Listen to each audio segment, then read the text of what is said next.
സ്ഥാനാർത്ഥികളുടെ മരണത്തെ തുടർന്ന് മാറ്റിവെച്ച 3 വാർഡുകളിലെ ഫലം ഇന്നറിയാം. തിരുവനന്തപുരത്തെ വിഴിഞ്ഞം, മലപ്പുറം മുത്തേടം ഗ്രാമപഞ്ചായത്തിലെ പായിമ്പാടം, എറണാകുളം പാമ്പാക്കുട ഗ്രാമപഞ്ചായത്തിലെ ഓണക്കൂർ എന്നിവിടങ്ങളിലെ വോട്ടെണ്ണൽ രാവിലെ 10 മണി മുതലാണ്.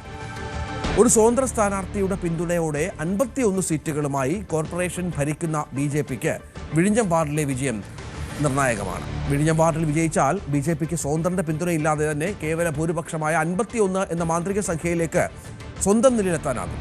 എന്നാൽ നിലവിൽ CPMന്റെ സിറ്റിംഗ് സീറ്റായ വിഴിഞ്ഞം നിലനിർത്തുക എന്നത് ഇടതുപക്ഷത്തിന് അഭിമാന പ്രശ്നവുമാണ്. സീറ്റ് തിരികെ പിടിക്കാനുള്ള ശ്രമത്തിലാണ് കോൺഗ്രസ് അല്ലെങ്കിൽ UDF. നിയമസഭാ തെരഞ്ഞെടുപ്പിന് ഉള്ള കോൺഗ്രസ് സ്ഥാനാർത്ഥി നിർണയ ചർച്ചകൾക്ക് ഇന്ന് തുടക്കമാകും. AICC screening committee chairman Madhusudan Mistry ഇന്ന് തലസ്ഥാനത്തെത്തും. ഓരോ മണ്ഡലത്തിലെയും ചുരുക്കപ്പട്ടിക കേന്ദ്രീകരിച്ചാകും ആദ്യഘട്ട ചർച്ച.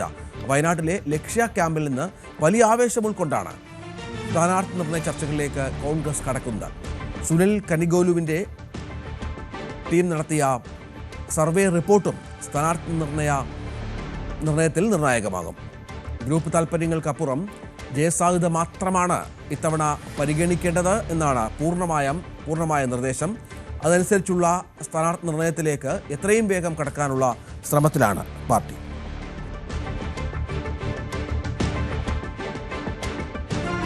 ദേവികുളം മണ്ഡലത്തിലെ സ്ഥാനാർത്ഥിയെ സംബന്ധിച്ചുള്ള ചർച്ചകൾ വളരെ പ്രധാനമാണ്. നമുക്കറിയാം, അവിടെ രാജേന്ദ്രൻ BJPയിലേക്ക് പോകുന്നു, മുൻ MLA എന്നുള്ള വിവരങ്ങളൊക്കെ പുറത്തു വന്ന ഒരു പശ്ചാത്തലം കൂടിയുണ്ട്.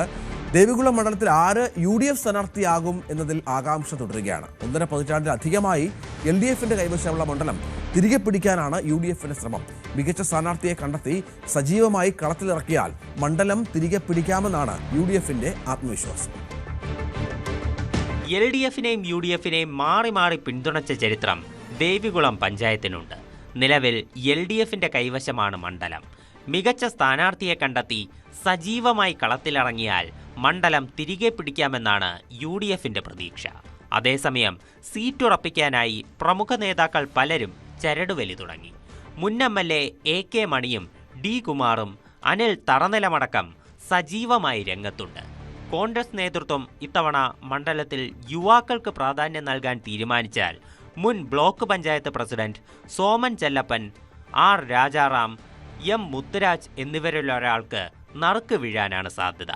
മണ്ഡലത്തിലേക്ക് സർപ്രൈസ് സ്ഥാനാർത്ഥി എത്തുമോ എന്ന കാര്യത്തിലും ആകാംക്ഷയുണ്ട്. തദ്ദേശ പഞ്ചായത്ത് തെരഞ്ഞെടുപ്പിൽ മണ്ഡലത്തിൽ UDFന് മികച്ച തോതിൽ വോട്ട് നിലവാരം ഉയർത്താൻ കഴിഞ്ഞതിനാൽ നിയമസഭാ തെരഞ്ഞെടുപ്പും തങ്ങൾക്കനുകൂലമാകുമെന്നാണ് UDFന്റെ പ്രതീക്ഷ.